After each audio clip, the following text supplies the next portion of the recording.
नमस्कार, मैं हूं पवन त्यागी।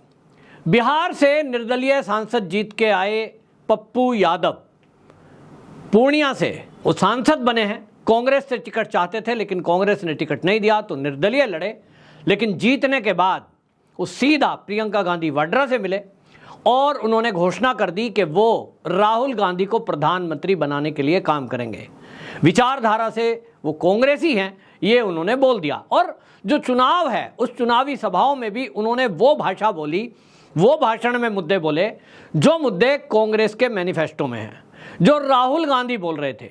अग्निवीर योजना पर सवाल उठाना, राम मंदिर के मुद्दे पर दरकिरार कर देना और तुष्टीकरण की नीति का पालन करना।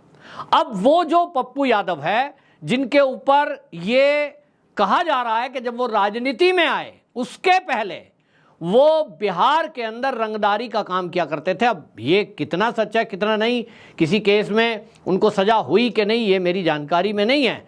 लेकिन जो वहाँ विपक्षी पार्टी के नेता हैं, यानी भारतीय जनता पार्टी के कई नेता इस तरह के उन पर आरोप लगाते रहे हैं और आप उसके पीछे का एक आधार भी है। आज की डेट तक आपको बता दूं कि उनके ऊपर कुल मिलाकर के उनके ऊपर 25 केस ऐसे हैं जो गंभीर धाराओं में हैं और उसके अलावा 20 के करीब केस ऐसे हैं जो अभी लंबित पड़े हैं। यानी कुल मिलाकर 41-42 केस ऐसे हैं जो रंगदारी, धमकाना और हमला करना, इस तरह के केस उनके ऊपर चल रहे हैं। पप्पू यादव एक दबंग नेताओं में गिनती होती है और जिस तरह से ये चुनाव हुआ है उस चुनाव में हमने देखा पूर्णिया सीट पर जो खींचातानी हुई, आरजेडी के नेताओं ने, खासतौर पे तेजस्वी यादव ने तो उनको हराने की पूरी कोशिश की, लेकिन उसके बावजूद भी शायद कांग्रेस के समर्थन से वो जीते हैं और कांग्रेस के लिए एक शब्द नहीं बोला। और उसका कारण है कि उनको लगता है कि राहुल गांधी उनका नेता है। अब पूर्णिया में एक व्यापारी ने उनके ऊपर रंगदारी का आरोप लगाया है और आरोप ही नहीं, उस पर एफआईआर दर्ज हुई है। पूर्णिया के जो वहाँ एसपी हैं उन्होंने बाकायदा प्रेस कॉन्फ्रेंस में ये जानकारी दी।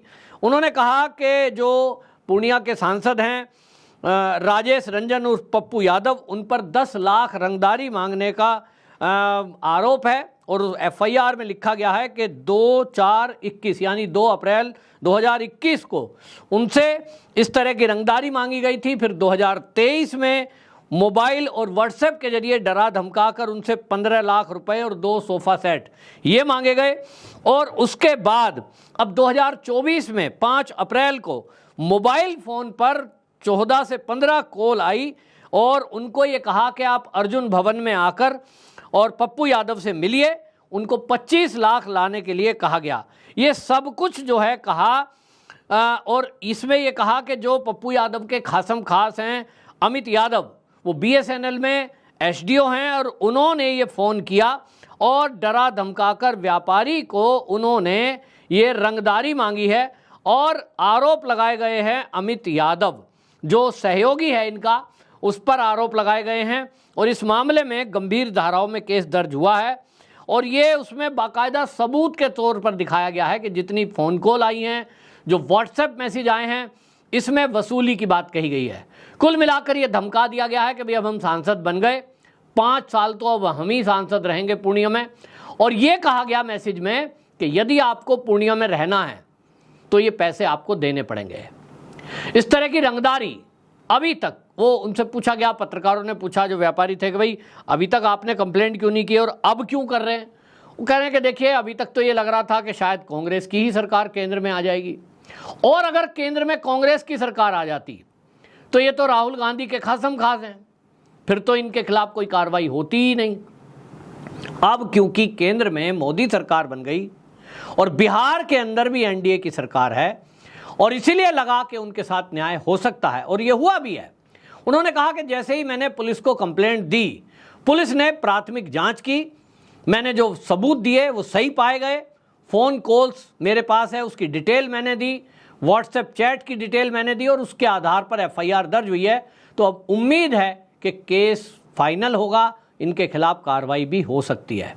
अब आप सोचें कि किस तरह की मानसिकता थी, इन लोगों ने क्या तैयारी कर रखी थी। इनको लग रहा था कि केंद्र में हमारी सरकार आ जाएगी तो इसी तरह लोगों को डरा धमका कर वसूली करेंगे और इसीलिए मोदी जी कई बार भाषणों में जब बोलते थे, इनको वसूली सरकार, इनको ठगबंधन उन्होंने बोला, तो ये सारे कांग्रेसी और विपक्षी नेता उन पर प्रहार करते थे, मोदी जी ऐसे कैसे कह रहे हैं। लेकिन आज सिद्ध हो रहा है कि ये तो भला हो देश की जनता का कि कम वोटों से ही सही, कम सीटों से ही सही एनडीए की सरकार केंद्र में है। लेकिन इनकी तैयारी किस तरह की थी? अगर गलती से भी कांग्रेस की सरकार बनती तो आपको पता होगा दिल्ली के एक नेता क्या बोलते थे, 2 घंटे के लिए मुझे सीबीआई ईडी दे दो, मैं अमित शाह और मोदी को जेल की सलाखों के पीछे डाल दूंगा। अब यह भाषण एक सांसद का है, खुलेआम मीडिया में। आप सोचें कि क्या वो क्या कहना चाहते हैं। मोदी और अमित शाह केंद्र में हैं, 10 साल मोदी जी प्रधानमंत्री रह चुके, तीसरा टर्म उनका शुरू हुआ है। क्या उनके पास ईडी सीबीआई थी तो उन्होंने विपक्ष के सभी नेताओं को बिना केस के जेल में डाल दिया कि केस हो या ना हो इनको उठाओ और जेल में डाल दो? ऐसा तो नहीं किया। लेकिन इन नेताओं के इरादे देखिए, जो इंडी गठबंधन के हिस्सा हैं, वो कह रहे हैं कि केस हो या ना हो, बस केवल 2 घंटे मांग रहे हैं कि 2 घंटे के लिए इनके पास सीबीआई ईडी आ जाए तो ये अधिकारियों को सीधा आदेश देंगे कि जाओ और उठा के ले आओ, केस बाद में देखा जाएगा। सोच रहे हैं आप इनकी किस तरह की भयानक बातें हैं। और कांग्रेस के कार्यकाल में मोदी के साथ तो हुआ है, अमित शाह जी के साथ ये हुआ है कि फर्जी केस बनाकर और उनको इंट्रोगेशन किया गया, उनका एसआईटी बना दी, अब यहां आओ, यहां 9 घंटे उनसे पूछताछ हुई है। ये तो भला हो न्यायपालिका का कि उसने ठीक से जांच की, रिपोर्ट पढ़ी। एसआईटी को जब सबूत नहीं मिले तो क्या सबूत देते, और इसलिए अंततोगत्वा गिरफ्तारी के बाद भी कोर्ट के जरिए छूटना छोड़ना पड़ा पुलिस प्रशासन को। यह है जिसको कहते हैं तानाशाही। लेकिन ये विक्टिम कार्ड खेलते हैं, मोदी को तानाशाह बताते हैं ताकि इन पर कोई सवाल ना उठाए। बहुत बेहतरीन ये नमूना है। जैसे आपने देखा होगा घर के अंदर कोई बहुत चतुर बच्चा होता है ना, तो वो चतुर बच्चा कोई नुकसान कर दे तो पहले रोना शुरू कर दे ताकि माँ बाप सोचें भाई बेचारे के चोट लग गई, और उस चोट लगने रोने के चक्कर में वो नाटक नौटंकी करके पिटाई से बच जाता है। ये विपक्ष का यही हाल है। आप देखिए, ईवीएम हैक कर दी गई, ईवीएम गड़बड़ है, चुनाव आयोग मोदी की सुनता है, ये सारा रोना रोया गया ताकि चुनाव आयोग पर ये सवाल ना उठा सकें कि ये इंडी गठबंधन के नेताओं से मिल गया है। और रियलिटी अगर आप देखेंगे तो प्रथम दृष्टया तो ऐसा ही लगता है। भीषण गर्मी, 45 डिग्री टेम्परेचर, कोई पानी की व्यवस्था नहीं, कोई शेड की व्यवस्था नहीं। इतनी भीषण गर्मी में क्या कोई पोलिंग एजेंट जो अधिकारी हैं जिनको चुनाव कराने की जिम्मेदारी है, उनको जाके स्कूलों की बिल्डिंग में ठहरा दिया गया? कहीं लाइट है, कहीं नहीं है, कहीं लेटने का बिस्तर है तो फोम का बिस्तर है। और इतनी भीषण गर्मी में जहां लू चल रही हो उनको कहा गया जाओ चुनाव कराओ, और वोटरों को यह कहा गया कि जाओ वोट डाल के आओ। सोचो 45 डिग्री टेम्परेचर, लू चली हुई है, कोई व्यक्ति अपने घर से निकलेगा, 2 घंटे लाइन में लगाएगा, 1 घंटा लाइन में लगेगा, वो वोट डालने के लिए निकल सकता है? और इतना लंबा टाइम हमने तो अपनी लाइफ में पहली बार देखा है कि 2 महीने चुनाव प्रक्रिया चली। मुझे तो डाउट है, सच है कि नहीं मुझे नहीं पता, लेकिन मुझे डाउट है कि चुनाव आयोग इंडी गठबंधन के नेताओं से, विपक्षी पार्टियों से मिला हुआ था, कोई तय किया था कि मोदी को हटाना है। तो वोटिंग कम हो उसके लिए भीषण गर्मी के दौरान लंबा ड्यूरेशन, 1-1 हफ्ते का बीच में गैप रख दिया गया, और विपक्षी नेता हल्ला कर रहे थे। प्लानिंग थी कि जिससे कि बीजेपी सवाल ना उठा पाए, चुनाव आयोग पर कोई प्रश्न सोचे ही ना, और ये सोच ले चुनाव आयोग तो बीजेपी का है। ठीक यही चल रहा है। इन पूर्णिया के नेताओं को देख लो आप, ये जो पप्पू यादव है, अभी आरोप है, हालांकि वो कह रहे हैं सुप्रीम कोर्ट की निगरानी में जांच करा लो, मैंने ऐसा नहीं कहा। तो भैया वो जांच तो होगी। जो पूर्णिया के जो एसपी हैं उन्होंने जो प्रेस कॉन्फ्रेंस करके बताया है कि हमने जो प्रथम दृष्टया शिकायतकर्ता का जांच की है, जो कॉल डिटेल हैं, जो व्हाट्सएप है, वो कह रहे हैं कि है। पप्पू यादव पे थोड़े ही आरोप लगाया है, ये कहा है कि उनके सहयोगी ने फोन किया। और वो किसके बिहाफ पे किया? पप्पू यादव कहें कि भाई मुझे तो पता ही नहीं, ना मैंने कहा इसको पकड़ लो। जांच तो होगी ना, तो ठीक है, जांच के बाद पता लगेगा। लेकिन कुल मिलाकर ये स्थिति ठीक नहीं है। बिहार को जंगल राज बनाने की कोशिश की जा रही है, और इसीलिए नीतीश कुमार को वहां सख्ती से पुलिस प्रशासन के जरिए ये करना होगा। हालांकि बहुत कुछ कंट्रोल है, लेकिन अभी भी बिहार में अब जो हालत है उसको देखते हुए लगता है कि गृह मंत्रालय किसी एक यंग किसी नेता को देना चाहिए और तेजी से काम हो, जैसा योगी आदित्यनाथ यूपी में करते हैं।